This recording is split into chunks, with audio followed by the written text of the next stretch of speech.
যদি কেউ দেখে কিয়ামত শুরু হয়ে গিয়েছে আর তার হাতে একটা চারা গাছ, কি গাছ, আর ওদিকে কি শুরু হয়েছে, বিষ্ণু ইসলাম বলেন যদি তার সুযোগ থাকে কিয়ামত শুরু হওয়ার আগেই যেন চারা গাছটা সে রোপণ করে দেয়।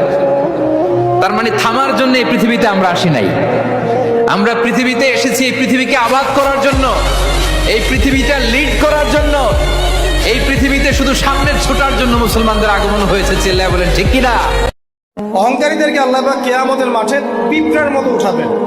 তাদের আকৃতি মানুষের সমান হবে না, ছোট ছোট কালো পিঁপড়ার মতো হবে এবং অন্ধকার ওদেরকে ঢেকে দিবে। তো আমাদের মনে যাদের অহংকার আছে, আল্লাহর রাস্তা অহংকার ছেড়ে দেই। 100 টাকার নোটও অনেক বড় মনে হয় যদি ওইটা মসজিদে দান করা হয়, আবার 100 টাকার নোটই অনেক ছোট মনে হয় যদি ওইটা নিয়ে শপিং এ যাওয়া হয়। 3 ঘন্টা দেখা সিনেমাও সময় অনেক কম মনে হয়, আর জুম্মার 20 মিনিটের খুতবা মানুষের কাছে অনেক বড় মনে হয়।